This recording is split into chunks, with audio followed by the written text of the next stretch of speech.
One. Ding. Dang. You're supposed to go 1, 2, 3, not 3, 2, 1. Dang, a ling. Are we really going to argue well. over the semantics of how to do the dingers? Is that where we're at right now? No, we're good. We're good. Dinger semantics is pretty important, I think.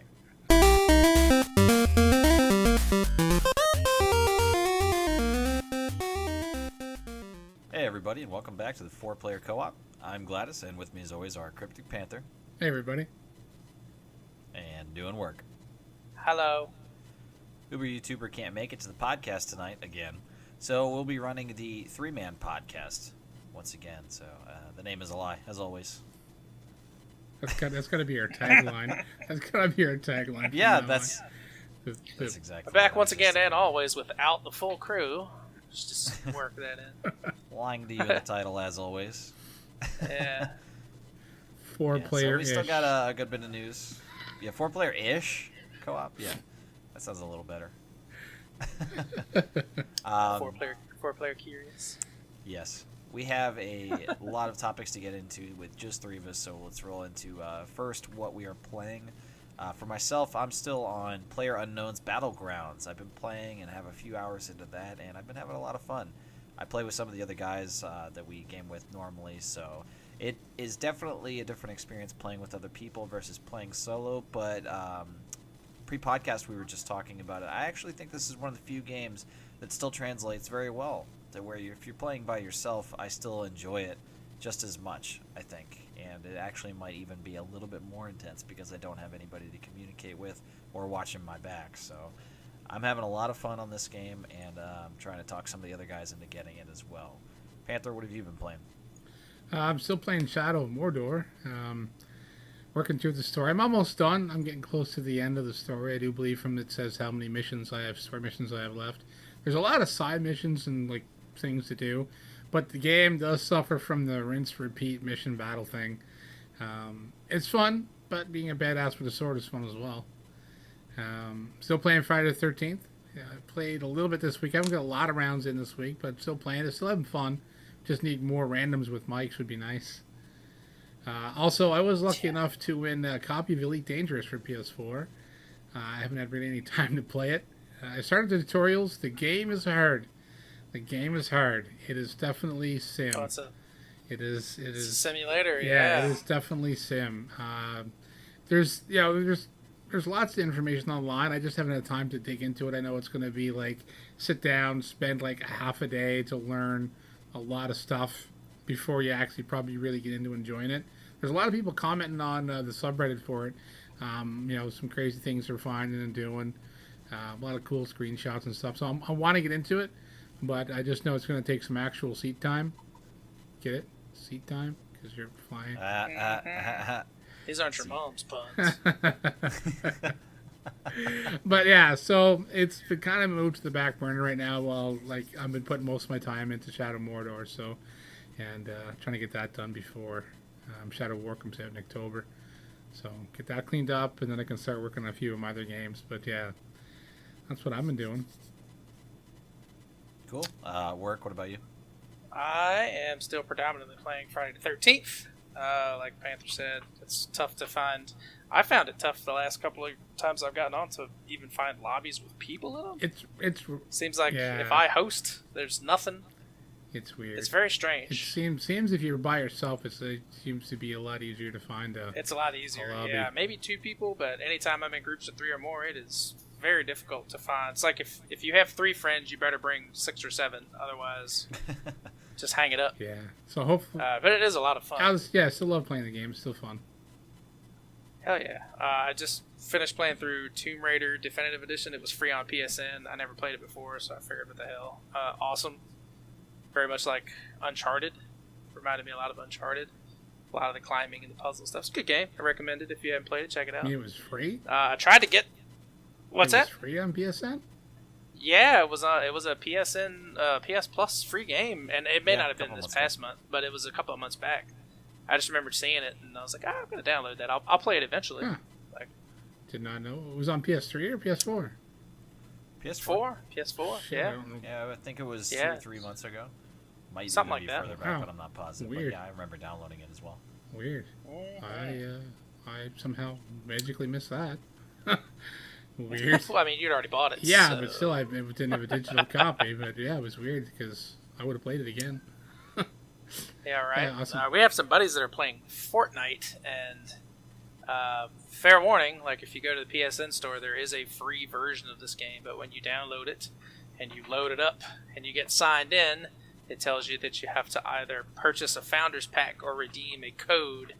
So, although it may appear to be free, it is in fact not free. Not at this time. The only thing free is the download. Yeah. You can burn 45 minutes waiting for 9.5 gigs to download and then not do anything with it. So, good job, whoever developed that game. Well, apparently it was supposed to be free to play, and I assumed it was because there's a few other games that with that similar kind of like build your fortress, defend against waves type games, and they're free to play. So I figured this was the same thing, but apparently I guess their development line went too long, and they must need money now to pay people. I don't know. Yeah. But Yeah, it looks like Founders Packs let you play now, but the actual Fortnite will evolve into free-to-play in 2018 with final release date to be announced, so who knows when. It's early access right now. so this is early access on PS4. That's the first. Yeah, it's first that I've noticed, but yeah, it is. It even said, I noticed in the upper right-hand side when I was in the purchase or sign or redeem code screen, it did say early access. I wonder if that was like a, Which I thought was a like a little bait funky. or something that was left on the store by mistake, or just never removed. Yeah, I don't know. Who knows? I don't know. Maybe, or like you said, it could be from like transferring or something. Who knows? Either way, Get your shit together. it's a trap. It's a trap. It's a trap. Fucking Admiral Akbar's all over that. Admiral Akbar's all over it. Fucking bastards. Always. All right, so Yeah. we're gonna move on to gaming news now. Panther, talk to us about Destiny 2. Well, we're not going to talk about Destiny 2 right this moment, but we're talking about the first limited edition PS4 Pro bundle. Since the PS4 Pro came out, a lot of people have been waiting for some special edition, some bundles to come out because like PS4 has multiple special editions, and it has like the gold and the silvers, and it had a white one. It has like multiple different bundles where you purchase a console, get a free game type deal. So finally they come out with a limited edition Destiny 2 PS4 Pro bundle. The console is white. It's the first, like I said, colored PS4 Pro. So it comes white, comes with a white controller, and it comes with the full-on Destiny 2, the game, and all the digital content expansion and Get you premium. the expansion pass and everything. Yeah. So it is $449 US or $549 Canadian, and mine is $7 million Canadian. and mine's been pre-ordered. Mine has been pre-ordered. Oh, so you are getting it? Yeah, Wow. yeah. I'm pretty sure I have someone lined up to buy my Man, PS4. There's your excuse to get the PS4 Pro, I guess. When you're putting together this podcast later, I want you to go back to some of the old ones where you were shitting all over Uber for being part of the PS4 Pro Master Race. I want you to never- insert some clips I in there never just said after that. where you said mine's been pre-ordered. I never said anything about PS4 Pro Master Race and shit on them at all. I said buying it just because it does 4K is to me is pointless because I don't have a 4K TV and I don't see me buying myself a 4K TV anytime just getting ready to soon. say, when you tell me that you ordered a 4K TV, I'm just gonna take my computer outside and smash it. I'm done. It's over. No, I'm not gonna buy a 4K TV anytime soon. I don't got that kind of money. But I have some money saved up from extra hours at work, and I have pretty much some lined up to buy my PS4, so I'm good to go. Yeah, why not? I guess. So All right, so Chill. Work talk to us about Star Wars Battlefront 2. Oh, we're gonna talk about stuff. Yeah. Battlefront 2. So the open beta hits in early October. If you pre-order, you can get in on the 4th. If you do not pre-order, you can get in on the 6th of October. It looks like they're going to have 2 game modes available. Galactic Assault, where you will be on Naboo, joining the, it looks like either the clones or the droid army, so this is a prequel on Naboo, in Feed. Looks pretty cool. They have a couple different types of troops. It says control beloved Star Wars heroes, so I'm assuming there's probably going to be some Jedi or some Sith in there. Hopefully it's very much akin to what we experienced with the original Star Wars Battlefront 2 on the PS2. If it's anything like that, but it looks like the last game that came out, it's going to be awesome tits. Which you would think that would be exactly what they would do, but I would hope so. Still waiting. Yeah, the jury's still out. There's also going to be multiplayer Starfighter Assault.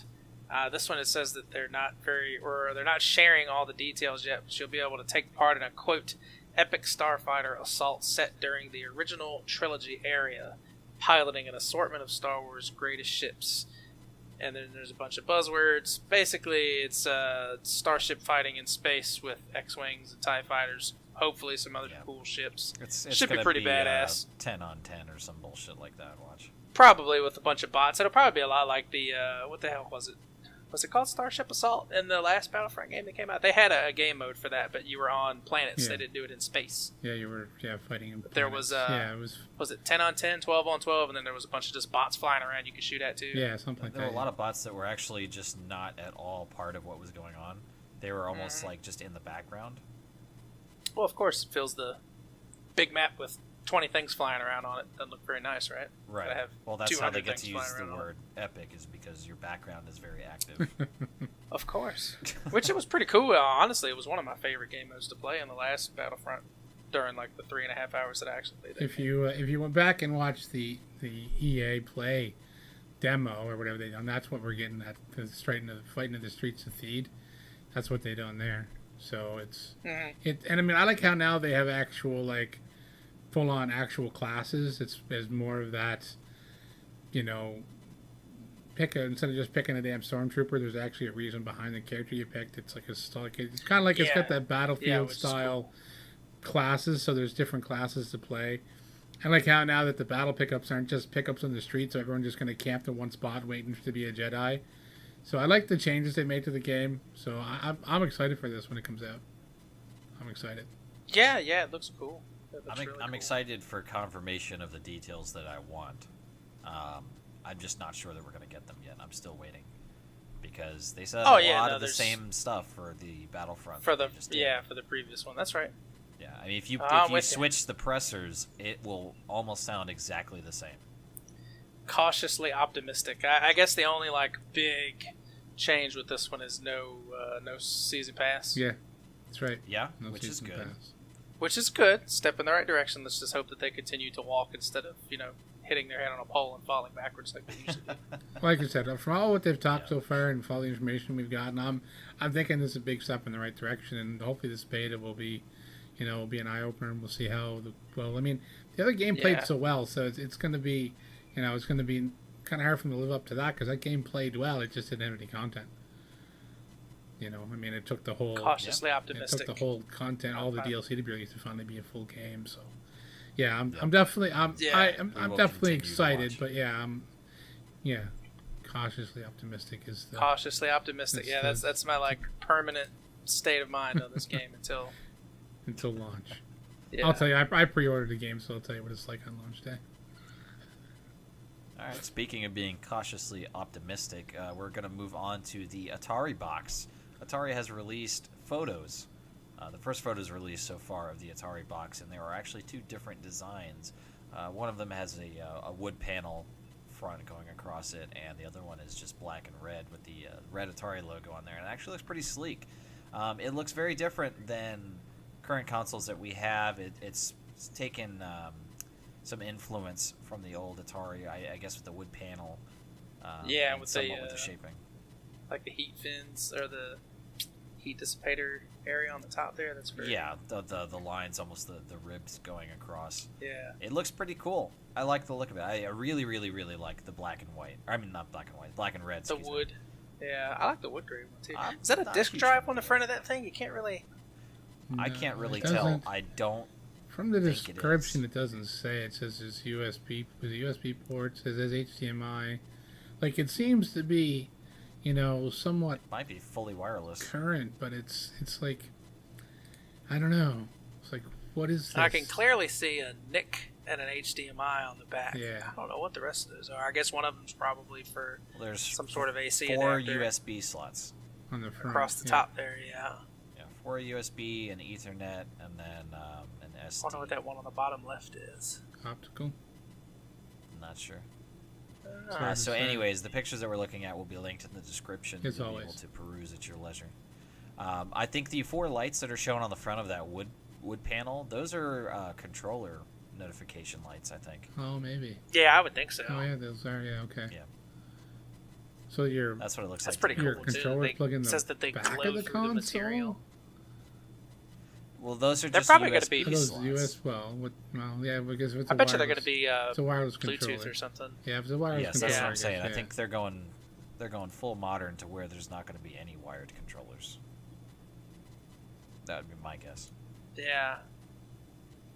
But anyways, Definitely the- curious. The black and red edition looks very cool. As we've stated, it's got 4 USB slots and HDMI slot as well, Ethernet. So it's definitely a modern console. We don't know any of the hardware specs yet, but the box looks pretty sleek, and we can tell that it's set up for modern gaming, and they've expressed that intent as well. So there's some good stuff to be looking forward to, I think. I'm already more excited about this than I ever was for the Switch when that was announced. Oh, sick burn. Well, I mean, I'm not made as a burn. I just an observation of, Oh, yeah. No, absolutely. I agree. a new console. Okay, what about it? Okay, it's modern. It looks nice. Well, right now, if we don't have any details, that's all I've got to go on. Now, the Right. Switch being announced, and you can take it here and do this with that, and I'm like, all right, you're instantly going to be cutting specs because of mobility. Like, that's not a good thing for me. I Yeah. don't want a handheld if I'm going to buy a console. Anyways, we've already tread that path many times over. Right. So It as of definitely- right now, go ahead. It's definitely got the wide angle covered when it comes to console design from those pictures. Yes. It definitely is wide. I mean, it's hard to tell dimension-wise because, you're just looking at a picture, but, you look at those USB Yeah. ports across the back, it's not really wide either. So I don't see this being a competitor for PS4, Xbox. I don't know. I mean, PS4 Pro is pretty slim. That's not much Yeah, bigger well, than... it also says it also means that while we will be delivering classic gaming content, we will also be delivering current gaming content. Yeah, But- it's meant to be a competitor. At least, Well- like I said, they've stated their intent. Okay. True, but Yeah. like I'm saying, it's It's very yeah. curious. I am definitely interested, for sure, definitely. Absolutely. Yeah. It's Absolutely. I can't wait to see some actual extremely- hard specs. I want to see some GPU numbers, Yep. some CPU numbers, some storage numbers, solid state. Yeah. I think almost more importantly than that, though, I want to see some Well, a developers. list of Yes. Who's in this boat with you guys? Yeah, because Atari's been out of the game. Out of the game. They've been gone for a long time. Yeah. So, yeah, their return was a 100% entirely out of the blue surprise for me, and like I said, so far cautiously optimistic. you definitely need to throw that name in there. What year is this? Yeah, right. Yeah. Jumanji. Atari's teasing a new console. What year is this? God. It's 92 all over again, 91. Yeah, right. Jeez. Is the controller gonna have 64 buttons on it again? Maybe gosh. the Atari Classic. The Jaguar. That was a failure. Hope it's not. Oh my gosh. Fucking All right. controller was like an iPad. That was ridiculous. All right, we're going to move on here. Panther, talk to us about more banning being done. We talked about this last time. Oh man, more than 40,000 Steam users were banned the day after the summer sale ended. The end of the 2017 Steam summer sale also marked the end of the line for more than 40,000 Steam users who were hit with the Valve anti-cheat ban hammer.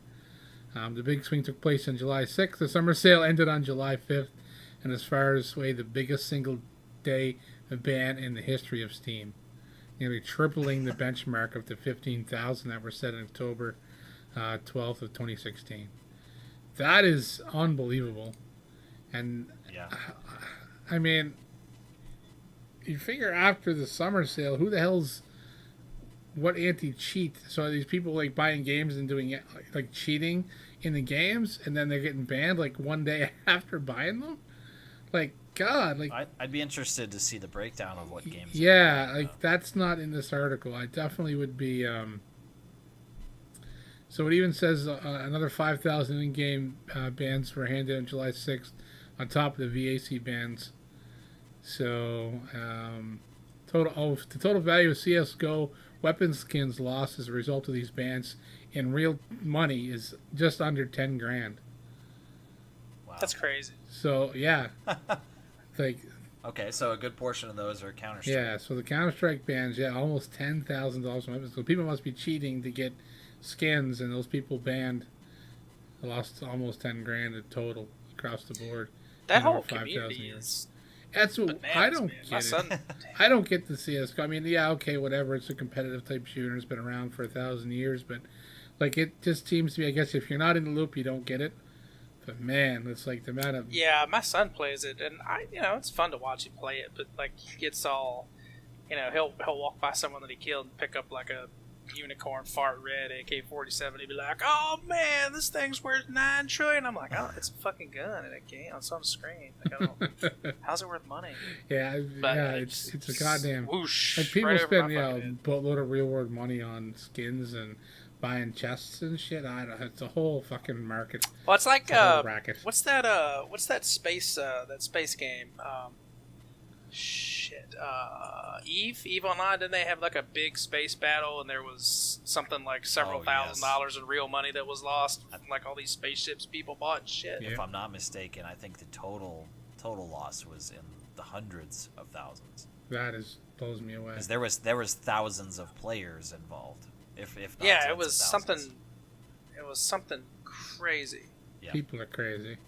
I mean, their economy in EVE Online mimics a real world economy, though. I mean, people actually do literally pour Yeah. money into this. It's unbelievable. Yeah, I don't. They call it the bloodbath of B-R5RB. I wouldn't spend $2.99 on a fucking goddamn skin in a game. I wouldn't spend 50 cents. Well, me, I might spend 50 cents. I might spend 50 cents if it was a really funny thing or really cool in a game I See, play a that's how lot. they get you. But I mean, even still, like my I would not gosh. spend like a shitload of real world money on a video game. Like Yeah, after that's I've already bought the Holy game. crap. Like man, that's crazy. Like I said, if you're not in the loop, it just seems crazy, and I guess I'm just not crazy enough, or rich enough. That's bananas. I just threw a picture up in the chat. On that picture, every orange or red dot is a ship or drone of some sort that someone paid for, that's taking part in that battle. Jeez. That's crazy. Yeah. All of those dots represent actual like time and money. Dollars. Yeah. What did Devolver call them? Like hardcore American dollar bills or something like that. Ah. 12,000 people or something. Yeah. That's bananas. Wow. But yeah, I mean, getting back to the point at hand, I don't get it. Yeah, and yeah, it's just crazy. But even still, 40,000 Steam users banned. That blows me away. That's crazy. I read that a lot of them will create another account like the next day or something like that. Oh yeah. Steam will watch and see if people go back in and start purchasing a bunch of the same games. They'll check, and some of those people even get rebanned. I think I read that in that article. Wow. It's pretty bananas. unbelievable that in one day, 40,000 people were caught cheating. That's good though. I mean, if the that's system crazy. works, it works. So yeah, drop the ban hammer. I 100% agree with that shit. 100% Yeah, agree. but that's like all of the people playing Friday the 13th on the PlayStation. Right? That'd be like the whole player base. Yeah. Exactly. Yeah. I almost want to Although I don't say know I might be stepping on a ledge here with this statement, but I would rather than not ban the whole account. They're banning Steam users, right? They're not banning them from that game. That's the whole account lost. Yeah. Yeah, I think so. Because I mean, they're losing. Right, because you can take like these skins that they're talking about in Counter-Strike. You can sell these skins to people for Steam Yes. credit, and then you can use that credit to buy the thing. So yeah, they're talking about banning like your user account login Accounts, failed. Yeah, I almost All feel like that's stop. a little extreme, though. Not that I'm at all, empathetic towards Yeah. the cheaters in the game, but I mean, if you've got an account worth hundreds and hundreds of dollars and one of your friends is like, hey, check this out, and you do something that maybe you didn't know was against the rules or picked up by an anti-cheat thing or something like that. How many times have we been playing a game and somebody says, hey, check this glitch out, and we run over there? Right. I agree. If an auto ban picked us up and got rid of our entire yeah. PSN account, I'd be burning things down. Yeah. Oh, I agree. Yeah, I'd be pretty pissed. Yeah, of course, in Steam's defense here, it really doesn't go into detail on what the Valve anti-cheat ban. But just let's say what offenses, so to speak. But no, play I'm devil's with advocate. Yeah, I don't No, I'm know with if the you. whole account would be entirely justifiable up until you hit the worst offenders that are clearly game breaking and multiple instances. And imagine somebody like, I don't know. I mean, I have a friend that has had a Steam account for years. I mean, that dude's probably got a couple $1,000s worth of games tied up in his Steam account. If he lost his account, dude, he'd probably hang himself. Yeah. Well, that's what I'm saying though, is that 40,000 Steam users is a crazy high number, and that's just one day. But I mean, we talked about last podcast, not you because you weren't there, loser. But we talked about a lot of band numbers, and just thinking of that, imagining losing all my stuff, and I don't know, is that too extreme? I guess is the question. Well, it says as noted by dot esports, the timing almost certainly isn't coincidental, and no great trick for a banned Steam user to set up a new account, but the cost of repurchasing games ahead pretty quickly. The obvious solution is to wait for a big Steam sale, grab them up on the cheap, but doing so seems to have been an unintended side effect of turning these ne'er-do-wells into big targets for the reband. That's almost a non-answer. That's they could just buy it again. That doesn't at all address. I mean, if you're cheating, what I'm talking about. cheating in a game, I got no problem to be banned from a game. But your whole Steam account to be that's what I'm saying. Steamrolled. That's a little that's a little excessive. And then if they do maybe like a 3-strike process to where if you've been caught either by a bot or something like that, or maybe they review something on your account. If there's been 3 instances or something, 3 strikes and you're out, I can understand that. Shut them down, right? Sure. But if an auto bot saw me wander into a glitch, say if I was playing the PC version of Friday the 13th, which is still pretty buggy, as all the versions are, Xbox faring the worst from what I can tell, but if I walked into a wall accidentally, or I crouched accidentally into the fireplace and ended up on the roof somehow, or whatever the case may be, and something on PC on Steam, Autobot says, hey, we got a cheater, boom. I'm gonna lose hundreds of dollars worth of games. No, definitely. And that's like I said. I got no problem. Like I said, if someone gets caught and they have legitimate proof of actual cheating, and I don't know how their anti-cheat system works and what cheating was done. I mean, I'd like to see a list of games. What were they cheating? Like, were they running third-party software and doing wall hacks in CS:GO? Were they, were they doing something how to manufacturing game money by pressing one key? They're millionaires. Like, what were they doing in what games? I have no problem justifying say, oh, you're cheating in CS:GO with your CS:GO account. You're banned from playing that game in this account. No problem. But for someone to lose every game because they cheated in one seems a little excessive. But okay. Yeah, I agree with you on that point. Agree, then. Yeah. Okay. Yeah. Cheat. So just wanted to make a point. Don't fucking cheat. Don't be a fucking douche. But don't cheat anyways. I'm not defending you. Yeah. But just saying that there is probably a percentage of people that at some point, even if they intentionally did something that it was a minor glitch or a minor, some type of workaround hack. I don't know what the case may be. I'm guessing there's got to be some people out there that are not total fucking dicks and ruining the day for everybody. No, I mean there's a difference between like a glitch in a game and a full-on cheat. So, it's like in Battlefield 1, like these people that are flying around the top of the screen and like one-shooting people with an LMG from across the map. Yeah. They didn't stumble into that cheat.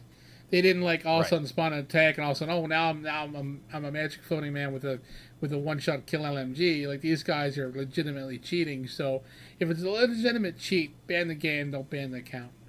Unless, let's adopt the 3-strike rule. If you've been caught cheating, using any cheat software or cheating software in 3 particular games, then you don't deserve your fucking account. Yeah. It definitely needs to be tweaked, I think. Like, I got no worries. I'm not going to cheat in any game I play, but agreed. I can't cheat and look as bad as I do when I play video games, so I mean, with those stats, there's no doubt you don't Yeah, cheat. there's no doubt that I don't cheat. My aimbot is just as bad as I am. All right, work. Talk to us about Nintendo's abysmal online service. Oh man, you know I felt And, like and who predicted it. Make sure you mention. I feel like I felt the shit coming on, but yeah, as predicted on some historical past episode of the insert number of player here co-op live podcast, the Nintendo Switch app that you need for like voice chat and things of that nature is let me just quote a little blip out of the article here.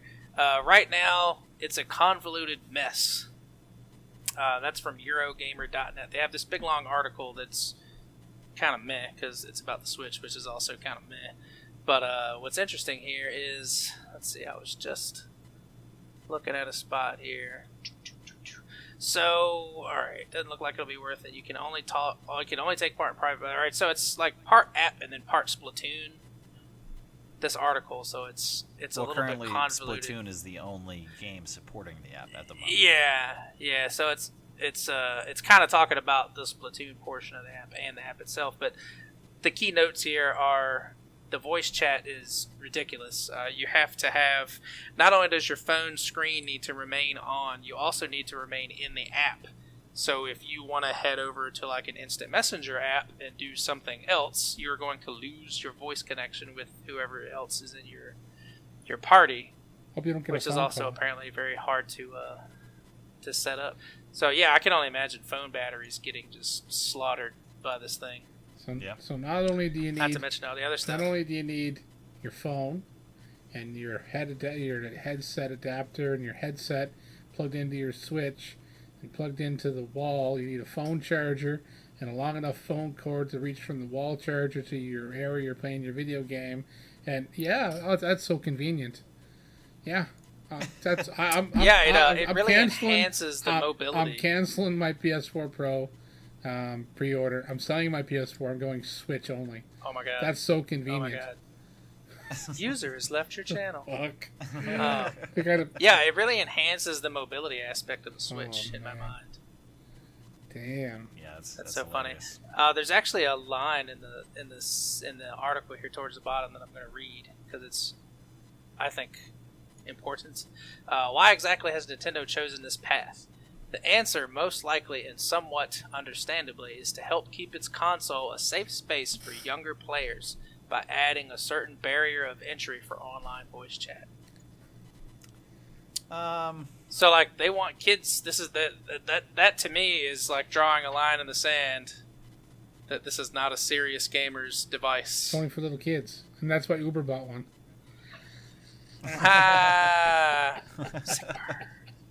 Sick burn. Yeah, well, I mean, we talked, obviously Nintendo's demographic is younger people, so I can understand marketing or designing towards your demographic. That makes business sense, but does it make business sense in the current market? When you know that people outside of the demographic of, 8 to 15 are obviously going to be the ones paying for this stuff, and there's a good portion of people out there, your customer base, or at least potential customer base, they're going to be buying this for the Nintendo exclusives, and then there's going to be the bandwagon customers as well. But a good majority of your population that's going to be playing on this thing probably wants some form of multiplayer, and one of the best parts of multiplayer is communication. Oh, for So sure. without voice chat, multiplayer is literally taken back decades.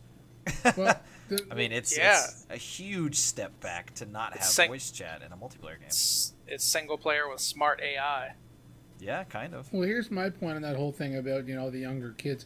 Do you know how many, and I mean, I'll use the term because this is what everyone calls them now, how many fucking squeakers play Friday the 13th? Like, every time I log in, there's got to be at least 3 kids in the lobby.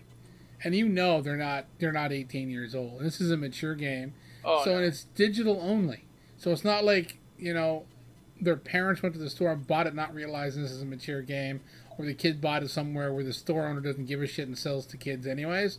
They have to buy it on their PlayStation account, so their account has to be an adult account. So their parents set it up as an adult account because they don't give a flying fuck what they play. And those are the same kids that are playing GTA 5, and those are the ones in there using more curse words than I do. I don't know how it's possible. Oh, but, yeah. like, there's little kids on there, and they're like, fuck you and suck my dick constantly. And I'm like, holy shit, if I talked like that when I was 12, my mother would have broke my neck. I'm like, man, and so how can Nintendo go, oh, we're just trying to protect the little kids? Yeah, well, I guess, the rest of the fucking world doesn't live under a rock like Nintendo does. So we're going to give them a console that they can walk around a subway car and stare at without paying attention to their surroundings. Yeah. Because we like little kids. We like to make them targets. And that's funny. That's actually a good point, because their actual marketing was showing, adults like on the move with this thing, right? Yeah, Yes. like cell phones aren't distracting. Yeah. Oh my gosh, yeah. There's another line towards the end of it here that says, before Nintendo starts, the full line is, there's a long way to go, of course, before Nintendo starts charging for the service in 2018. But judging from our very first glimpse, there's an awful lot of work to be done before it can, in good conscience, put a price on this. They already have, though. Yeah. Could you imagine having to pay for all of that convoluted bullshit? Well, like it says, that's crazy. And that's paying for the service, not including like all of the physical shit that you have to buy to make it do what you want it to do. Well, this line here, it crazy. says, where it says you need the phone screen on for that voice chat to remain connected, meaning it guzzles battery in the process. There's also aggressively limited service. So these guys are right out the bat are saying how limited this service is. And this is before getting into the mess of cables you need. It's going to want to play online with headphones and the Switch's handheld mode. Something which is only seems is only possible with separate splitter available elsewhere. So in other words, you have to buy adapters and shit and everything else to get this whole fucking rigmarole set up. Like a couple of podcasts ago, we had a link in the description because we talked about it. It showed, and it wasn't like an official Nintendo product, but it was someone developing something for the Switch chat, and it was a headset and like an adapter with a Y to go to your console or go to your phone. I'm like, so not only that, you also need to have your phone plugged in, because if your screen's got to be staying on to play it. So like, holy shit, you need like to carry 5 car batteries to power everything. Right? Like, it's not that it's so ridiculous. Yeah, Nintendo, go fuck yourself. Like I said, I'll say it again. When they announced they were making another console, I had hopes that they weren't going to fucking go down this road and do something bananas. Because I grew up in Nintendo, man. I grew up in Nintendo, and I love Nintendo. Mario Kart, Super Mario, I grew up on that shit. And now it's it's an embarrassment. Yeah. So. Yeah, it's pretty bad. Yeah. I feel like it just gets worse and worse, and we've been skeptics from the gate, from the very start of this. Every podcast you could go back and listen to us saying, oh, I don't know, this looks bad, this sounds bad, this is dumb. I mean, we've been saying it the whole time, but it's, I don't know. I don't know how anybody would be able to defend this. Yeah. I would be very happy if Nintendo did or came out with something that made me eat crow, because I like Nintendo. Like, it was my childhood. Yeah. In a nutshell, I'd love to see them succeed. But they're succeeding, but it's on the backbone of people that are shelling out. It almost doesn't make sense why, though. It's that mentality, right? Nintendo's got to be the best. Like, in defiance of logic, Nintendo continues to make money. Seriously, though. Like I said,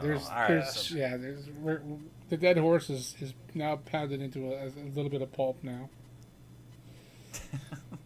Yeah, I've finished wiping from that deuce, so we can. We can move on. We can move on to a console that's actually awesome. Yeah. Yeah. Within the next couple podcasts, I'm sure there'll be some new news article that we can bash Nintendo again. Shouldn't be. That's right. Don't worry. Shouldn't be a problem. What would Billy Mays say? But don't worry. But wait, there's more. Yeah. The late Billy Mays. All right, moving on. So PS4 now once again the reigning champion for console sales. June 2017. It says it saw a 7% increase over the same period last year. That's for hardware and software. They also list the top 10 games. Grand Theft Auto 5 coming in at number 3. still, which, man, I can't believe that Damn. just continues. That game's got some freaking legs, man. Yeah, Yes, unbelievable. yes, it does. Unbelievable. It's just every time that we mention it and I play it or think about it or anything, it just gets me more hyped for Red Dead because, man, they really do. Gosh. They built to last, you know. Oh yeah. I mean, Always Jesus. do. I almost hit the itch to put the game in the other day, but I'm like, I gotta finish Shadow of Mordor. I can't go and just run around blowing shit up and wrecking cars for fun. I gotta finish Mordor. Yeah. So the recently released Crash Bandicoot Insane Trilogy comes in at number 4. The Nintendo ARMS and Legend of Zelda and Mario Kart 8 take spots 5 through 7 respectively. That's and right. then Overwatch Good at job. 8, NBA 2K17 at 9, Horizon Zero Dawn at 10. 1 and 2 are another curious thing for me. Tekken 7 at number 1 Yeah. and Injustice 2 Yeah. at number 2. Yeah. I am surprised at those. But That is very interesting. The fighting game genre I felt was more of a niche category, and especially those are more serious. Those aren't really arcadey even. no. Those are like people have competitions over these. They win thousands of dollars. These are legitimate like competitive fighters. Yeah. Definitely. Yeah. And they're 1 and 2. Yeah. That's surprising to me. But the It's most, crazy. the most. Also, a little bit later in that article, it says that Yeah. Breath of the Wild has moved into number 2, For the year. taking out For Honor, the jankiest jank game ever in the history of jankness. But even then, it's still number 3 for 2017, which in the end of July is just insanity. No, the insane line in this article is the best-selling game for the year so far continues to be Tom Clancy's Ghost Recon Wildlands. It was a good game. Hey man, look, at any time I can log into my PS4 and there's like 2 out of the 300 or 400 people on my list playing this game. So obviously, Yeah. I don't know who the fuck's playing it or why it's selling so well, but there's people playing this fucking game. Yeah. Well, it's for the year. Now that did not break the top 10 for this month. No. But I mean, still, considering all the other game numbers we've talked about up until this point, Yeah. Tom Clancy's Ghost Recon Wildlands still. Yep. And the amount of people that shit on Ubisoft constantly, Yeah. to this game, and and the train wreck that For Honor was, that I don't know, man. Like, I was surprised. I'm not saying the game's garbage. Yeah. I'm not saying it's a shit game. I was just surprised that still continues to be Absolutely. the best selling. I would not have picked out Wildlands for number 1 for the year. No. Well, think about this. I wonder if, and I don't know this for sure, but I wonder if the best-selling game of the year includes all consoles and PC. Oh, it would, yeah. It'd be all 3. So that's the one reason it would edge. I believe so, yeah. It would edge. So if that's the case, then I'm surprised that Breath of the Wild is in the top 3, as you can only get it on one niche the device. console sold, and versus it's the only game that it's sold with, or was available. Well, at the yeah, time but of you put that purchase. up against something like Overwatch, Yeah. which I know neither of you guys like, No. but there is a dickload of people that play Was that number game. 2 though? It doesn't say what number 2 is. Wait, no. No, Breath of the Wild's moved to number 2. Oh, And For yeah, Honor For is Honor number just 3 moved now. up. Holy shit! Like, yeah, I imagine Overwatch Yeah, so that's would what I'm be saying. top 10, probably. Yeah, well, it's just it's strange to me that a game that's available on PS4, PS4, Xbox One, and PC can be beat out by Breath of the Wild. So I mean, I don't know. maybe this is I don't only know. console. I'm sure Breath of the Wild's great. It's just surprising and, Yeah. and sheer like market share that it's able to beat I those. expect that Breath of the Wild will not peak any higher than this list anymore. You don't think? I don't as- think so. as I'd be the very console surprised sales- if it makes it to a number 1. Yeah, I'd as be the very console surprised. sales slow their pace, and a bunch of people have already got Breath of the Wild, I doubt, barring a major holiday sale, that Breath of the Wild is going to crack top 5 at all. Oh, for top 10 of the month or whatever. Yes, yeah, for monthly Yeah. sales. Yeah. Yeah. Oh yeah. Well, it's already in there. From No, here you're talking on about- out. You talking about cracking top 5? Yes. Yeah. Yeah, it came in Yeah. at number 6. That's what I said. I don't think they're going to get any higher than this for the monthly sales. There's no more I think higher they're than gonna peak 6 in high spots school. for monthly sales going forward. Okay. I know what you mean. Sure. Yeah, I don't think I they're. thought I had said it clear. Sorry. That's all right. No, I guess I was thinking when you. I was were, probably just not paying attention. that too. Full disclosure. he was already. Of course, there at the same time, Crash Bandicoot reached number 4 on the month top seller. Also, despite having only 2 days. 2 days in the market. Yeah. Yep. Yeah, a lot of people, man, they really cash in on the nostalgia. I think we talked about it, and I said, no way. Power of the PS4, homie. Yep. Yeah, I can't pay that much for such an old school game like that, though. I can't do it. Yeah, to me, it was priced way too high. I wasn't interested in. My wife. No, you got to be smart. My wife was interested in it, and I was like, when we were at Walmart, and it's like, oh, it's there. And I looked, I'm like, holy shit, that's like fucking, that's expensive for a fucking. Yeah, because in Canada, that's like $7,000 or something. It's like I had to fucking sell a kidney. Like, so you gotta be smart. You buy Uncharted 4 and then you play Crash Bandicoot in Uncharted 4. There you go. It's like 2 games for 1, That's man. right. Problem solved. I was like, I'll just go to that level and let my wife go, here you go, play this. There you go, there's your nostalgia. Yeah, right. Save us $53. Right, yeah. After you get frustrated, we can talk about how nostalgia's dumb. Move on. Just doesn't translate into today's market, I think. No, not really. No. There's complaints with the game, games too. are just so different. Yeah. Nice. All right, Panther, talk to us about the Destiny 2 beta now and a particularly persistent player. Yeah, so Luke Smith, who is from Destiny, or from Bungie, I should say, from Destiny, he's from Bungie, he tweeted out, he said, to the individual who tried to log into the beta over 500 times this weekend, the wait is almost over. So the beta was available for preload Friday night or Saturday.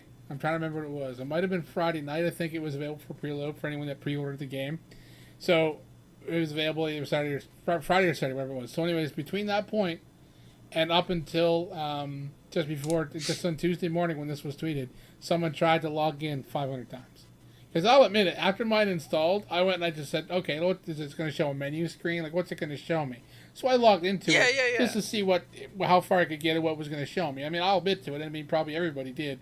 But one individual, they sat there all weekend hoping that one time someone accidentally hit the servers live and he'd be the first one in to play it. Or someone's OCD and just couldn't stop pressing the X button. I'm not sure what that is. That's fucking dedication, man. That is bananas. That is bananas. Dedication. It's wild. That's a lot of spare time. Yeah. You said maybe it was like, binge watching, like, I don't know, Glow on Netflix or something. Or House of Cards, and every time he turned around, he just sat there and spammed X until his controller died or something. God. Well, that's just like what it was that the Horizon Zero Dawn numbers, the fellow that like picked up 12,000 rocks or whatever it was. It's like, holy shit! Talk about dedication. Oh, yeah. So maybe it's the same. Something crazy like 10,000 too, wasn't it? It was a lot. Yeah, it was over 10,000. I think that was, like that 12... was the one that we said might have been a ninja Zero Dawn player. Yeah, you just no weapons other than rocks, just sneak everywhere. Yeah, it was like 12,000 rocks or something. That is just bananas. So I was like, that's wild. I was like, God damn. Leading into, go ahead. Yeah, like I said, that's dedication. Yeah. So leading into Destiny 2, we're already talking about it. You guys wanted to have a general discussion. You've got a chance to play the beta, I'm assuming, right? Oh yeah. Oh, is this Baker piss break time? Is that where we're at? Yeah. This is me signing off. Go ahead and take like 5. User has left your channel. Yeah, right. Yeah, beta's out for everyone. I think today is the last day, right? Yeah, Sunday. I think that's right. 9 p.m. Pacific, I do believe, on Sunday. Yeah, so by the time this goes live, it's already over. First impressions. I like it. I have one like glaring concern. It's been a concern of mine throughout all 3 years of Destiny 1, and so far it continues to be a concern, but we'll see how it's handled. And that concern is that changes to the game affect both PvE and PvP simultaneously. So if they change the recharge rate of grenades, it affects how you play when you're playing by yourself versus, or as well as, rather, how the game behaves when you're playing in Crucible, which I don't like. Right, I agree. I do like that apparently all of the guns now have set rolls. You can't get one rifle over and over and over hoping for like the quote god roll on it. and Bungie has stated that will allow them to modify guns individually. So I don't know if I know Panther remembers, but Baker, you didn't play it. In year 1 of Destiny 1, there was an auto rifle that was exotic called the Suros Regime, and it was like excessively badass in PvP. It was, you could melt people with it. Yeah. So in order to curb that, they cut auto rifles nuts out, and they never fully recovered. But unfortunately, it affected all of the auto rifles instead of just the one that was a problem. Right. So, now they've made it to where that's not really a thing anymore. So yeah, it's going to definitely let them, modify individual guns versus whole classes. So that's a big improvement. But yeah, the changes between PvE and PvP, they need to be separate somehow. Maybe they need to just have, I don't know about guns in particular. They had guns specifically only for PvE or PvP would be the easiest way to control guns in either one of those environments. But like your supercharge and your grenade charge, those two, I don't know how they'd separate those in those worlds. I'm not a coder, but definitely there's a lot of kickback on Reddit. I know for Shu and the forums, they're just filled with people wanting separate. Hey, if you're gonna nerf something, don't nerf it in both. Nerf it only in one. So Bungie, if they haven't done it, and there's something they need to look into getting done to appease the player base, because I feel like the game's already pretty much done. Well, it's something they can hopefully implement on the back end of a server. Right? Like I said, I don't code, right? So, but and a lot of people were freaking out. Oh, the heavies, there were never any heavy ammo, and right off the bat, Bungie came right out and said, "Well, you're playing an old build that's been fixed already. Those numbers are not, their ammo rate drops going to be a lot better." So, like I said, betas are always old builds. By the time they get the beta set up in a workable area to pass out, they've already still had the whole team working for a month or more, working on the actual finished products. The game's not close. Absolutely. So, to what the final build is going to be. But yeah. Absolutely, yeah. For graphics wise, sound wise, and for playing the missions, I played it with each character, just so I get a feel for because it's different exotic one for each character. So I played through with the mission 3 times. I had the glitch. I know there's other people on Reddit had it, where playing as a Titan, when I got to the hangar, there was no one in the hangar to fight, and then when I moved on into the actual tower outside with the Titan, what's his face there, to fight the waves of enemies, I just fought wave after wave enemy. I never got the rollover after 3 to continue on. I actually had to quit the game, and then I just went ahead and I played as a warlock the next time. I played through as a hunter, so I knew the mission, and I played with the gun enough to know what it was like.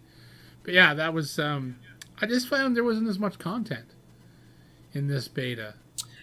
Yeah, well, they didn't give us a patrol area, so there was no public events. There was none of the stuff that we had in the Destiny 1 Alpha and Beta. Although, by the same token, I don't think we got PvP in the OG Destiny Beta. I think it was just... I don't think so. I feel like it was just the one mission and the patrol area. But I'll be honest, though, for someone who getting back into Destiny, I'm kind of glad in a way they didn't give us more in the PvE side, because then it's like, oh, well, I already played this for 5 or 6 days straight during the alpha beta, and I know every little ounce area I don't need to play it anymore. So I'm kind of glad they didn't give us a lot. I didn't put a lot of time into this either. I played the mission, I done the strike with you and good buddy Tally. So, and I played one round of PvP. We actually got him through a whole round. Yeah, and the rage is real. But like I said, I'm rusty as hell at the game. So I there's not that's me. That's not the game. And a lot of people were having the same issue that had been away from it as well. I was reading some other comments. So overall, I think you can tell it. Yeah, I think overall, in my opinion, it was a mediocre beta for because I was expecting. I don't know. I was expecting. Patrol like in the D1 beta. So I don't know. Yeah. Mediocre isn't the way to put it. I guess I don't know how to determine that. Mediocre isn't the right word. Content-wise, there wasn't much there, but the game felt good. Yeah, it felt good. It looked good. It sounded good. Yeah, like when you get into that rain on on the second half of that mission when you're up on the mothership. That rain, man, that was awesome. Yeah, that was really cool. That looked really cool. damn good. The scope of that strike area too felt much bigger than the ones in D1. It felt much less linear. There was a huge area that we could explore. Yeah, for sure. Even like, you know, having not having a patrol area. Because in Destiny 1, you know, you could start a strike and you could just go fuck off into the world and do whatever you want, do the strike whenever you felt like it. But in this one, we didn't have that, quote, patrol area to go fuck off into. Yeah. So even the roped off area that we were limited to was still pretty sizable. Yeah, like we ran around quite a bit before we actually started to enter into the strike. And there was like, you could fight all the other enemies that weren't even directly related to the strike. So, yeah, it definitely was, that was a bigger area than I expected it to be. I was expecting to be dropped into the spire and just, you know, basically tunneled into the strike and here you go. But they gave us that big area to run around. Right. So, yeah. So like I said, I was overall impressed with the visuals and the audio and like the gameplay itself. But yeah, like maybe I was expecting more because I played so much of the Destiny 1 beta and there was so much more to do. But like I said, with the game coming out in September, I guess maybe I'm glad I didn't get to play for 6 or 7 hours, and I only played for, you know, about an hour, maybe hour and a half in total. It was just smart for me to stay away from it. Yeah, I don't even know if I got that much. I did play both of the PvP modes. I played, I mean, obviously I play way more Crucible than anyone recording this podcast right now, but by no means am I a Crucible expert or anything. But I did play both game modes. What the heck was the other one called? Countdown. Reminded me a lot of a round of Counter-Strike. There's no respawns. You're either defending or arming an objective and killing the other team. Then, of course, there was zone control, which anyone who's played 10 minutes of Destiny PvP knows what control is. Right. It felt a lot like what PvP should feel like. There was much less emphasis on supers and special grenades and stuff like that. It was way, way more gunplay based. If your gunplay skills are bad, you are going to have a bad time as it stands now. I don't think there was any snipers. No. And I didn't see any shotguns, so I don't know kind of what that meta's going to feel like yet. And we don't know fully, because like in Destiny 1, your armor had intelligence, strength, or discipline, and it increased your charge rate for your melee, super, or grenade. And in this one, they have mobility, resiliency, and recovery. So it's, you know, how fast you move, how much damage you can take, and how fast you recover from aforementioned damage. Right. We don't know how armor is going to affect, if it's going to affect, or how, for that matter, grenade recharge, super recharge, charge melee recharge, things of that nature. So, I don't know. You know, all of the recharge things felt really slow. Yep, definitely. Especially in PvE.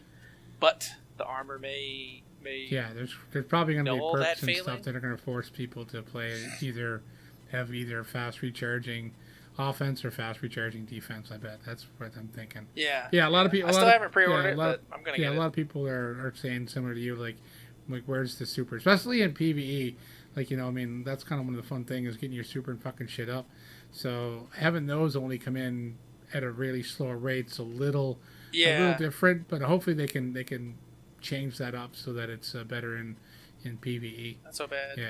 Yeah, and orbs. I noticed that killing large groups of enemies didn't drop as many orbs as in the last one, and it didn't feel like the orbs charged you as much as they did in Destiny 1. I don't know if that's intentional or maybe the build. If that's something that it's going to be changed in the final build. It's hard to say. You know, until you get your hands on the full one. You really don't know what you're dealing with. But all in all, it's a good beta. Yeah, just enough content to get your toes in the sand, so to speak, but not enough to get burned out in the game. Right, I agree. I'm excited for it. Because like I said, the story looks really cool. Yeah. The story looks really cool. That big boss that they're pushing up in the game, he looks like a monster. Gary.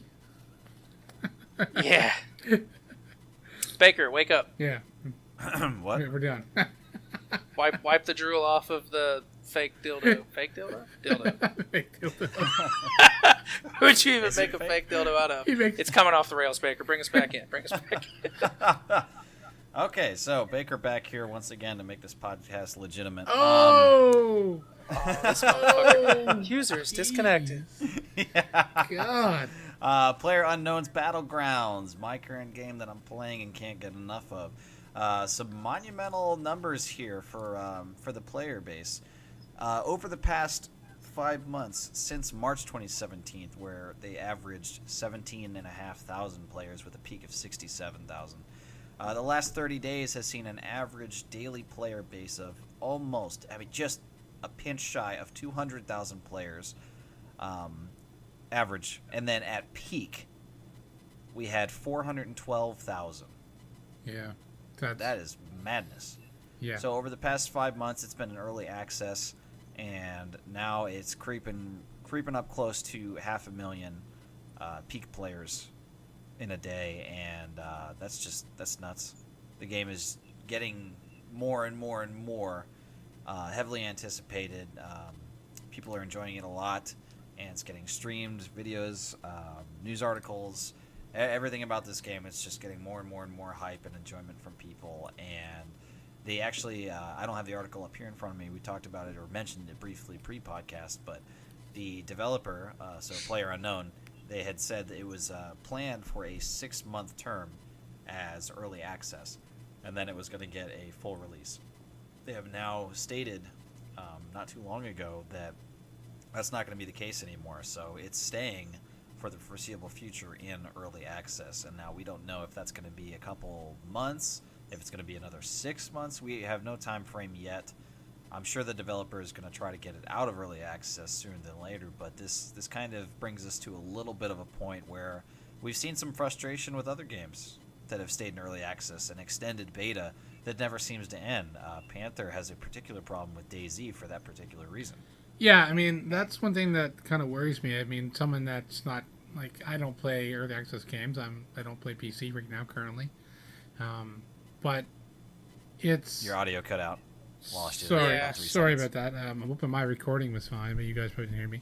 Yeah, that's one thing I always said is with early access games is everyone slams down a boatload of money. I mean, like, they've sold how many thousands of fucking copies?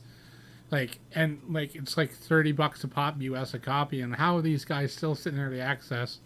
They've developed the game, it's been in works for so long, and is now, they're getting money just shoveled in the fucking door.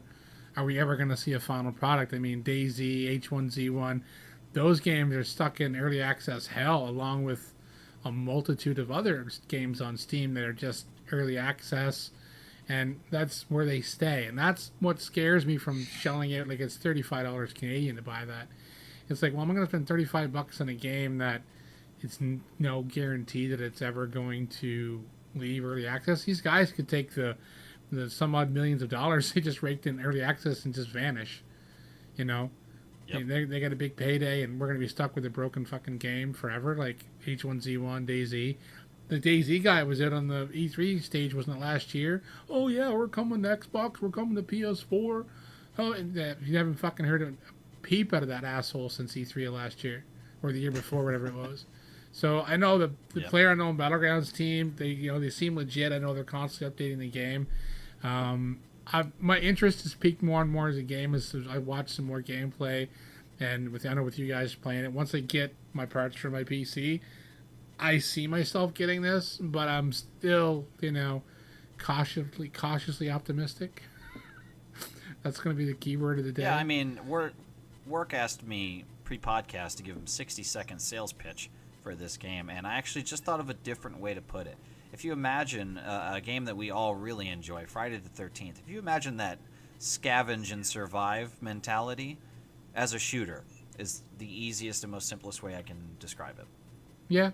That's infinitely better than the drool you fired off to me. I only caught the end of that. I don't know if you're testing two pitches, but you're going to want to go with option B all the time.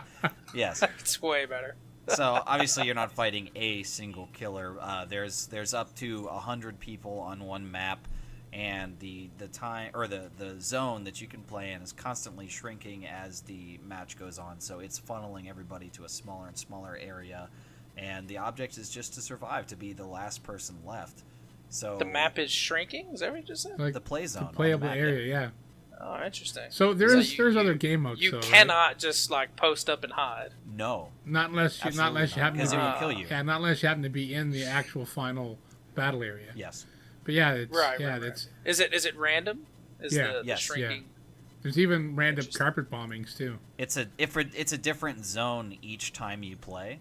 So if it was on the top right corner of the map that it narrowed down to last time, it could go anywhere else. And as Panther just mentioned, there's a zone that gets bombed within the playable zone randomly every play. Yeah.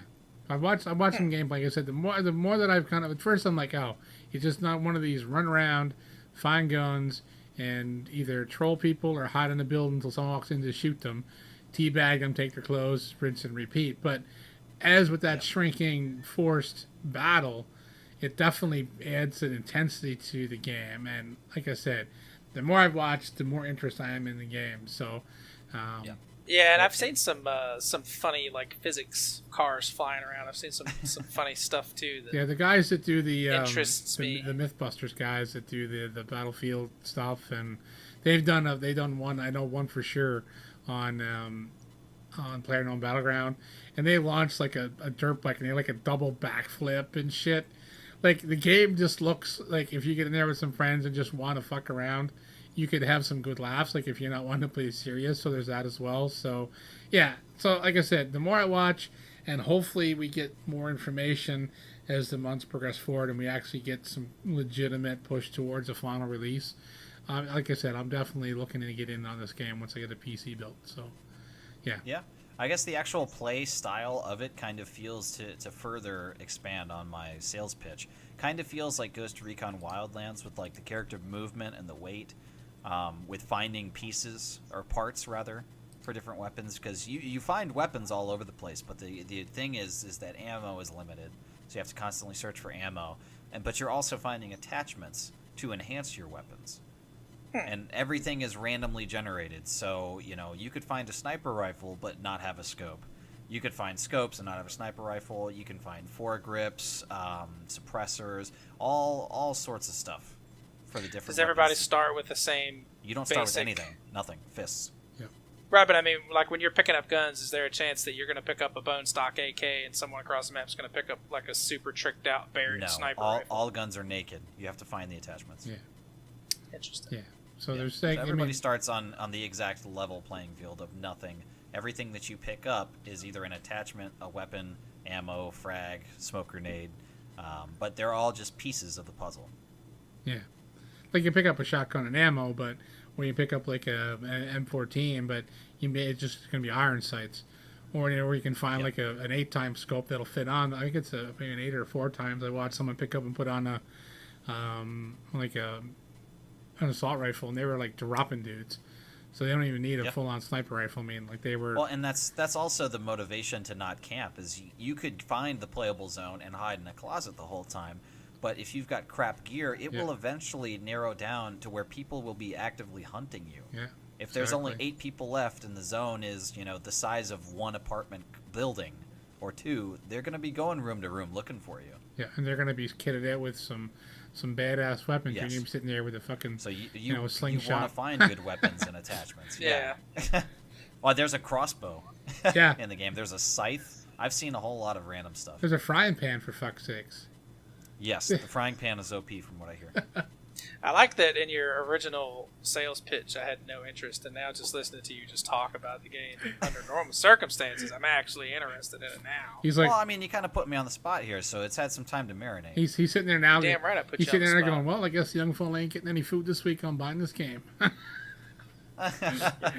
Young. Oh no, it'll still be at the end of the month. Yeah. But no, I give it a hard sell. It's definitely worth it.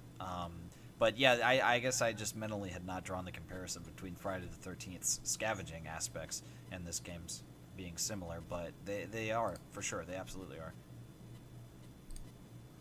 Yeah. So anyways, awesome.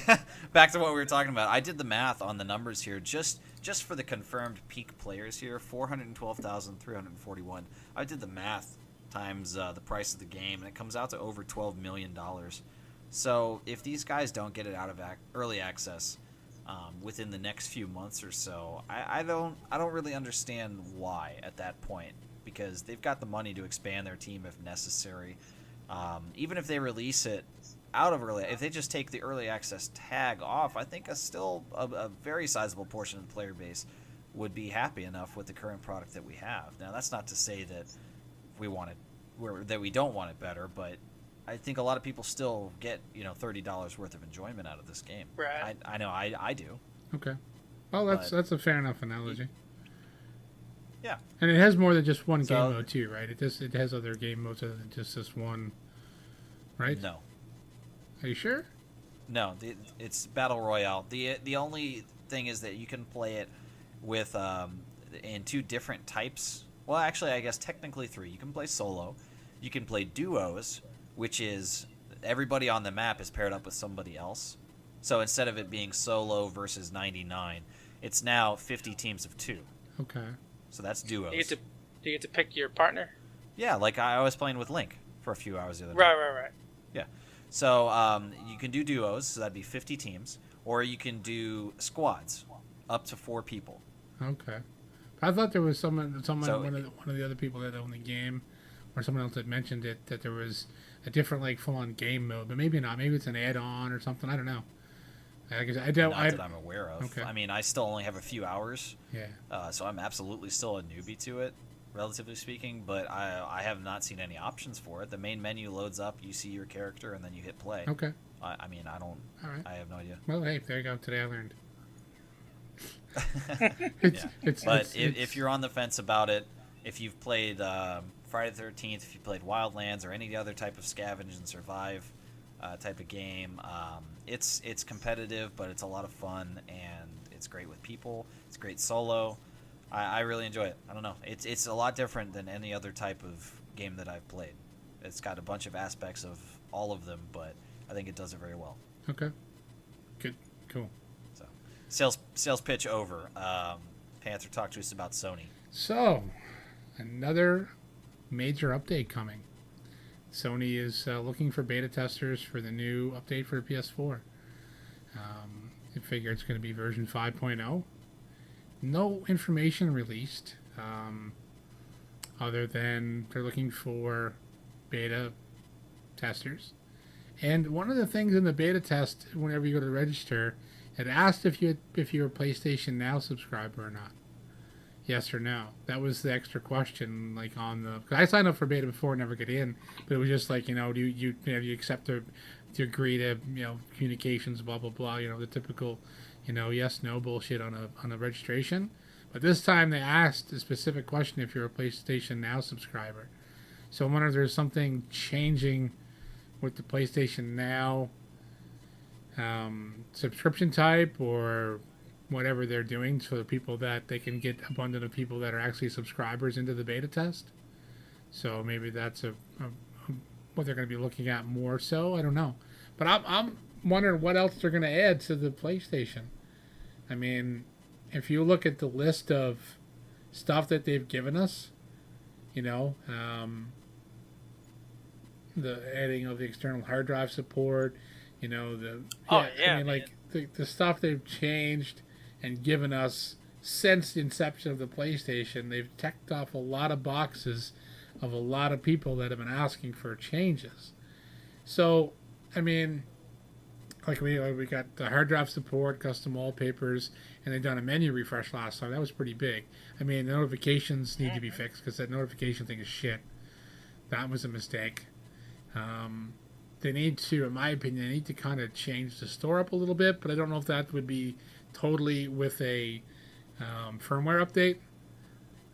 The changing of PlayStation names. I don't think so. Firmware updates usually add features. Well, it's not usually just a reworking. No, but I mean, like I was saying, I don't know if there's anything they can. I don't know if firmware would be required to make a store change. I don't know how their store works with the firmware. That's what I'm saying, I guess. Okay. And everyone keeps saying, "Oh, we want to change our PlayStation names." Well, that's not firmware either. That's not firmware. So I don't know what boxes people want checked.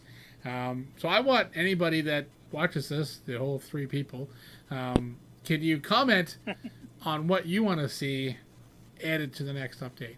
And you guys, what do you guys want to see? Work, you want to take that first? Man, I don't know. It's a tough one. I would like to be able to. Okay, so I used to put my PS4 in rest mode all the time. I still do. And after having to have it replaced under warranty twice, the second time being for a power supply failure, I now turn it off unless I'm actively downloading something. So if I come across something in the PSN store while I'm at work and I can add it to my download queue, I'd like to be able to turn the PlayStation on remotely and begin that download. Oh, there you go. Yeah. Or download. I know it does firmware updates if it's in rest mode, but I don't know if it does. Yeah, game. if you hit download on the website, it'll turn the PlayStation on, and because a lot of times whenever the PlayStation Plus games come out, a lot of times I'm at work and someone will usually link it on Reddit. Oh, they're live in the store, so I'll just click the link, go bang bang, and my PlayStation will turn right on. And if you're in rest. Yeah, in rest mode. If it's off. Oh, if it's off, no. Yeah, if it's off. No. But you want what you want. And I don't think you can get I don't think you can download. I don't think it will auto download like DLC as soon as it becomes available.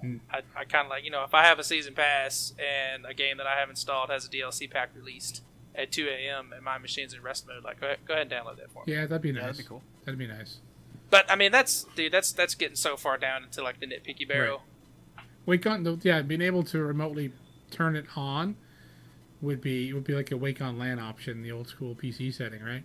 That'd be interesting to add, so people that do actually shut off their consoles can actually remotely. And I know this is related. If they could go ahead and get PlayStation View like agreements with networks, so that I could get like NBC on my PlayStation View, that'd be great too. But again, being a little nitpicky. That's not really firmware though. That's a feature for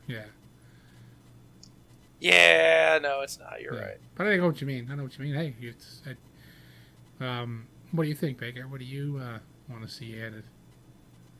Well, as far as firmware goes, honestly, I can't think of anything, that they could do. There's a few things that I think we would all agree need to be reworked, or maybe just improved. I wouldn't say that any features on the PS4 are useless. I don't know. I think for me, the only real big improvement I would like to see with the PS4 isn't really a firmware issue. It's one we talked about when they said there was going to be changes to the PlayStation Plus subscriptions. Yeah, we never got anything. I'd like to see either View or PlayStation Now rolled into that subscription. Shit, that'd be nice. I think that it ain't going to be View. No, not going to happen. What? Go ahead. It ain't going to be View. PlayStation Now, absolutely. I could see that, but it ain't going to be View. I mean, View is a basically a full-on cable service with DVR. I mean, it's got ESPN, it's got cable NFL Network. Cable is cheaper than ever, and if the free version that they provide with it, gave you 6 channels or something like that, then if it's limited enough, but it's still something, I'd be thrilled. Yeah, they could do maybe some on-demand stuff or a couple of esports channels. I mean, there's 3 or 4 esports channels. I was actually watching World of Tanks World Finals earlier today. I know, like super fucking nerd, right? Don't play the game, watch it on TV. How fucking weird is it? But yeah, they could do some esports channels. Yeah. So if they release something like that, in almost a limited access form, but still, put more value onto the PlayStation Plus subscription, because we feel it, for us hardcore gamers at least, we appreciate the number of games that we can get, but sometimes they just don't have the quality.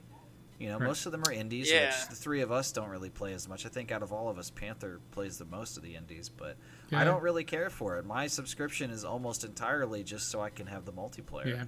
Yeah. So if you want to change for a positive, something with PlayStation Plus, give me more value for it, and that means adding something. And I feel like I said, even in a limited access form, that PlayStation View would add good value to it. But even more so, and this would really be, the icing on the cake, is PlayStation Now included into that. That would be fantastic. Yeah.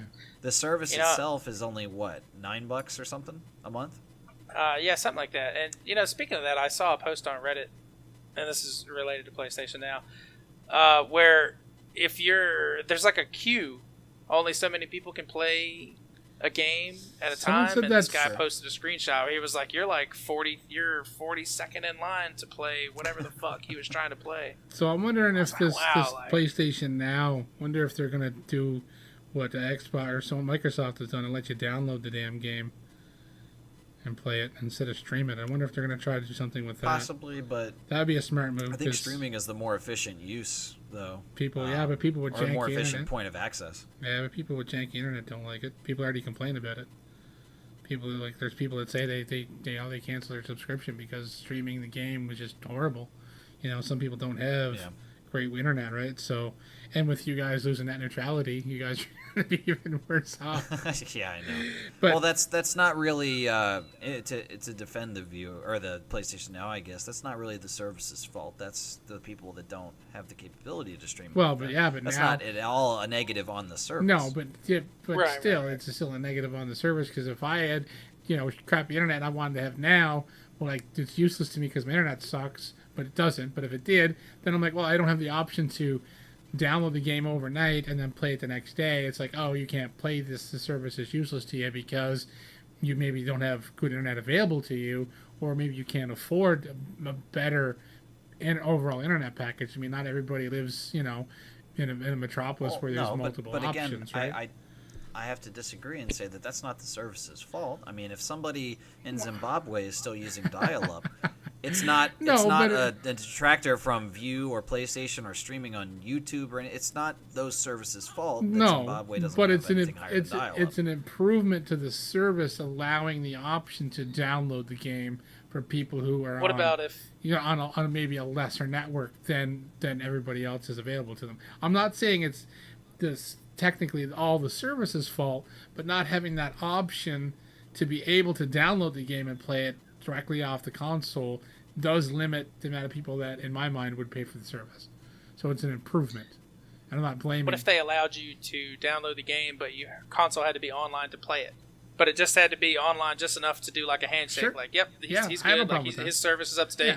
Play away. I got no problem with that. I mean, there's got to be because then that kind of gives you the best of both worlds. There's got to be a way to. I mean, make it an option. In other words, for people that do run on a limited network, maybe then okay, you can have a choice either stream or download. I'm not saying that's all the service's fault, but I'm saying it's a limitation of the service.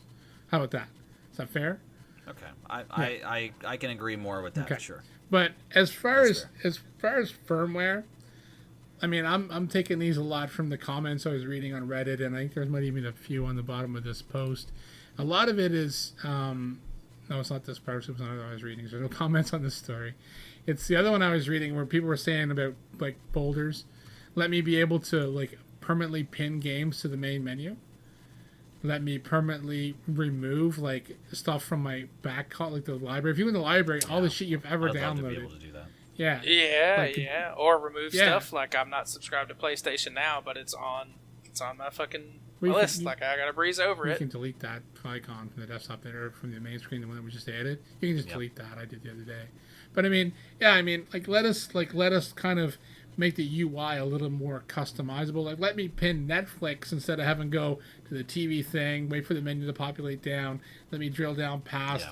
Let me pin that like Netflix directly to my main bar. Let me pin like the YouTube app. Like, let me do that. Like a more customizable UI overall, and the ability to go into like the betas that you downloaded, they're still in your library. Like, I'm never going to download a beta from 3 years ago. Let me go and delete it.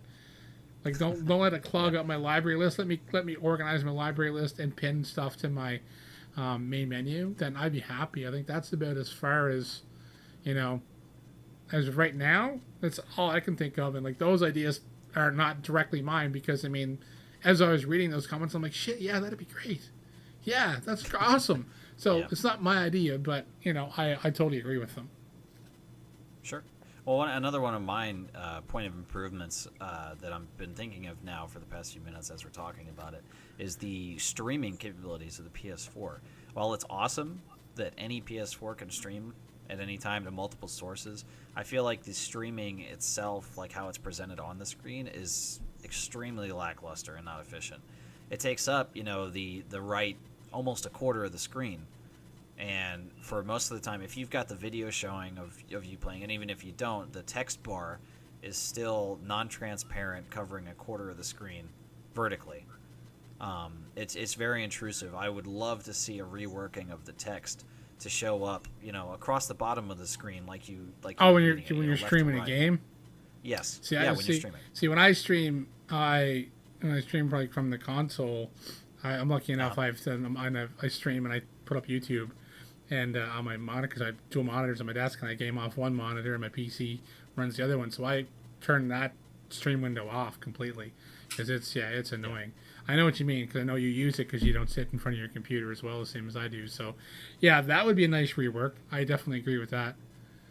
I would love to see that, because I don't need to see video of myself. But if you want to include it, sure, leave it up on the top right corner. That's minimally intrusive. But that text bar has got to go. Yeah, it takes up. With it not being transparent and it taking up a quarter of the screen, not only does it feel just weird playing games with a section of that screen cut off, but I mean, I've got a big TV, and cutting off, a good size of it just for an empty text box, or even if people are fully typing and going to town on there.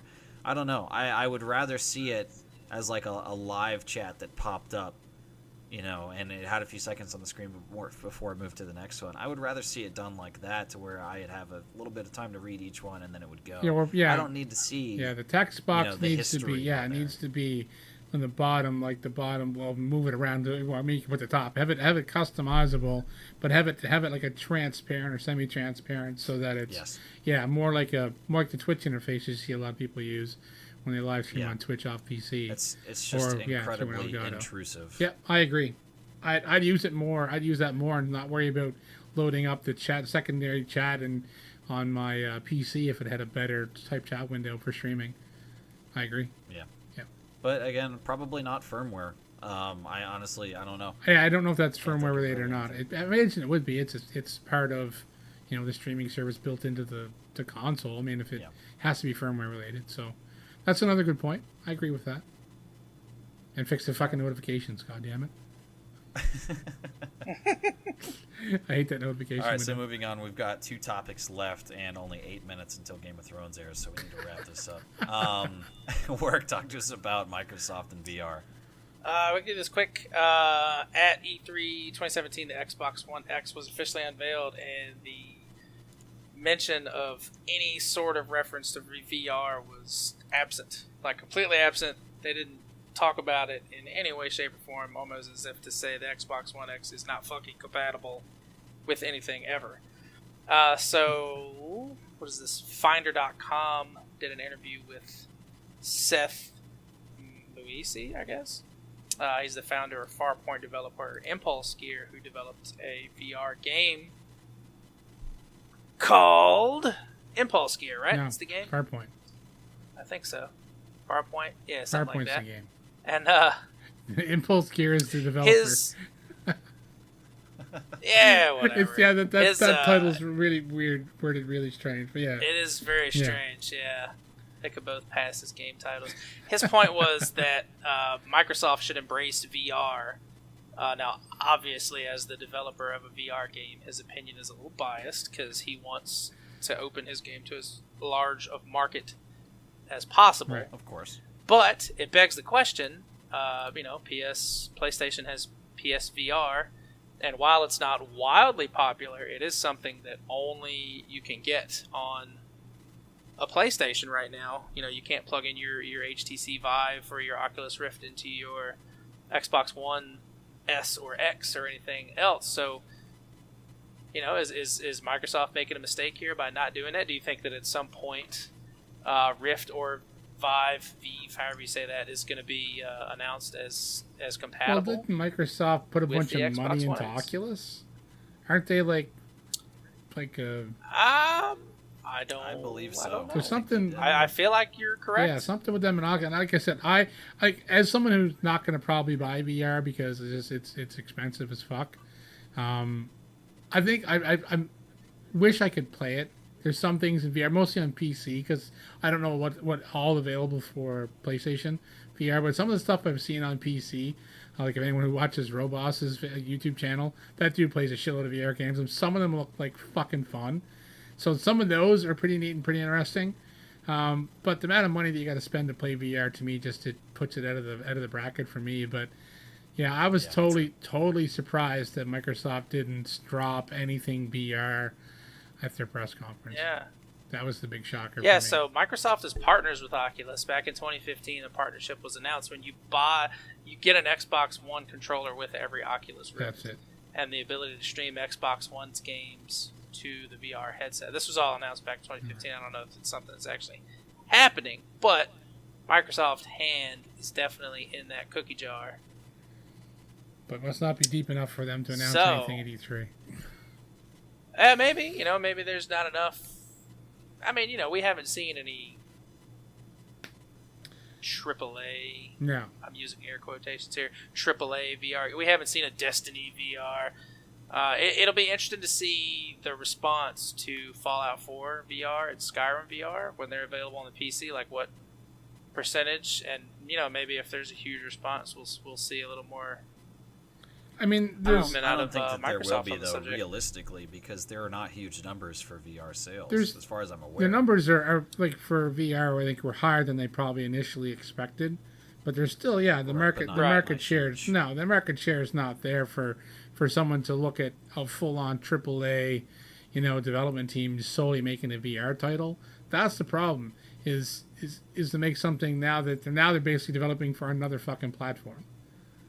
So to me, it's right. Well, but at the same time, I'm not at all interested in VR right now because there's no Destiny, there's no Uncharted, there's no big man, that looks really badass. There's nothing to want to get me to go out and spend a couple $100 on one. Yeah, there's no VR. There's no VR sellers like we use the term console sellers. To me, I mean, there's some fun-looking games on PC, but even that whole Oculus setup ain't fucking cheap.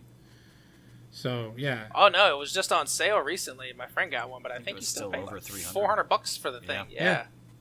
But then you get a game like again going back to Fallout 4 or Skyrim, which Ubisoft or Bethesda rather has they have made a concerted effort to make this an awesome VR experience. It's going to be way better than an indie. It's going to be the best VR game we've seen, I suspect. Well, that's probably.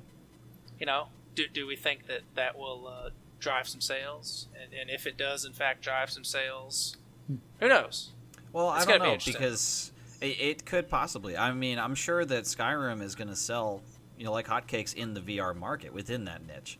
Absolutely. The problem is that content drives consoles, not vice versa. So right. VR has designated itself as an add-on for people with throwaway money, but really as just a gimmick. And this is the same problem that I had with Wii, is that if it doesn't have content, then it's going to fail. Right. And as of right now, as you guys correctly just stated, it doesn't have any drivers. It doesn't have any VR sellers. Not console, excuse me. Skyrim and Fallout are the biggest titles that we've seen for VR, far and away. Oh, no, so for sure. This has got a chance to be kind of a breakout moment for VR. It could be. Now, if you see something in the VR markets of 70 or 80% of VR owners end up buying these titles, that's a huge success in my book. Yeah. So what I'm looking at that might reinforce some developers' fears, or rather sway their fears in the opposite direction to kind of say, hey, look, the sales opportunities are here. Now, you're not going to be making 10 million in sales, but if you're going to sell an extra 1 or 2 million copies of your game by adopting this platform, then that's something that you should take a look at, especially if your competitors are not doing that. Yes. Yeah, but I think the big question will be, are any of these two titles going to drive hardware sales? Because if Oculus says oh man, Fallout 4 VR came out and we sold 10,000 or whatever, what's a substantial number of additional units? We were projecting to sell 20,000 units in October and we sold 70,000 units because of this game. Clearly the demand is there. I think that's what we're going to have to see before consoles, mainly Microsoft, really take VR on the consoles seriously. That's what I'm thinking too. Or AAA developers, right? Well, that's the thing. Maybe Microsoft looked at the numbers. I mean, the PSVR sold, relatively well, but I mean, there's still fact that the market share is not there to develop. So why stick your neck out if if nothing is really showing us concrete proof. And I mean, I'm not saying that, VR is never going to be huge, but right now, to me, it's still a niche market to me for sure. Yeah. So. Yeah. Okay, that was a good discussion on that. I like that. Yeah, that was good. Good points. We're going to move on to our final topic of the night, and this is for the game that you probably have forgot about unless you're playing it actively, Dying Light. Several years old now, the action zombie survival game has seen continued success. It's 3 years old now, with a very active user base still. It's got roughly 500,000 players weekly. That's a lot of engagement for a title that's that old. Exactly. I don't know. I really enjoyed this game when it came out. I haven't touched it for a long time, but not in any negative way. I mean, I would say it's worth revisiting. But the developer plans to continue supporting the game for a year's worth of DLC for free. Yeah, so they're going to be releasing 10 pieces of DLC for Dying Light over the course of the next 12 months. These expansions will include new enemies, in-game events, new locations, and, quote, much, much more. This is a big deal, I think, for such an old game. Yeah, I bought it digitally, so I'll definitely be reinstalling it when this DLC rolls around. I didn't buy the last DLC that had like the Doom buggies and shit, so hopefully they'll put that out for like a few bucks. Maybe they'll throw that out just for people to purchase to get caught up. And for like a couple dollars, I might pick it up, depending on what I'm playing at the time. Doing the new games that are coming in the next couple of months. But yeah, I'm definitely was surprised that they're giving us that much more content. And the game is fun, and the fact that it has like a multiplayer aspect to it as well. So yeah, I'm definitely excited for that. That's pretty cool.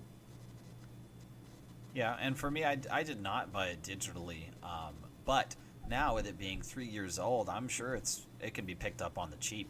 Oh yeah, you definitely I mean I know you can buy the Game of the Year edition or definitive edition, whatever they call it. I know it like the local Walmart here for like $20 or $25. That's all the current. I'm going to be one of those people now with this announcement and the promise of more content continuously. I'm probably going to be one of the ones that come back and rebuy this game. So good on them for, dropping the bait that it would be worthy of the resale. I like that. Yeah, I agree. It was a fun game. Like I said, it's it was fun to play. So I mean, any free content definitely is a big improvement. And it's a big thank you, I guess, to the current player base and former player base who bought the game. So, yeah. Yeah. Well, and the most would have to go for me to the developer because it's one thing to say that so many people are still playing your game, but it's another to, they obviously haven't been developing this game, like in a major way, over the past couple of years. They did the following was the expansion. Yeah, that they something. did for it, I believe. It was called something. Yeah. So that one. Yeah, Dying Light: The Following Enhanced Edition is currently $29.99 on PlayStation Network. Yeah, so there's the whole kit and caboodle for $30. Yeah, I mean they released their DLC, and for most developers, that's it. Lights out on it, and whoever plays it, and when it dies out, it's gone. That's the way of most games nowadays. So for them, 3 years later, to come out and say, you know what, we've still got 500,000 still passionately playing this game per week, that's pretty impressive, and let's give these guys some free goodies. That's really cool. I like that. That is definitely deserves a round of applause. Yeah. So strangely enough, the 4-Player Podcast ending on a positive note here. Doesn't happen often. No. Right? Normally it's Nintendo during the last phases here. But that's going to be it for this podcast. So thank you guys so much for listening. Of course, if you made it to the end, congratulations to you as well. We got a long podcast this time, guys. Yeah, we did. So don't forget, if you guys are listening, to either tweet us, comment on the YouTube page, however you want to reach us. Let us know what you think or what you would want to see for the next PS4 update. We are curious because we don't really have too many ideas on what it could be. But anyways, give us a shout. Let us know what you think. Find us on Twitter at 4Player Co-op Live. You can find our audio podcasts on SoundCloud and, of course, the videos on YouTube with all of the links attached to everything that we talked about in this podcast. So once again, thank you guys so much for listening, and we'll see you next time. Later. Two things. Go fuck yourself, Kyoto, Japan, Wow. which is the place that Nintendo is headquartered out of. So we're ending the podcast on. Yeah, we're not leaving the Nintendo train just yet. And everybody take it easy.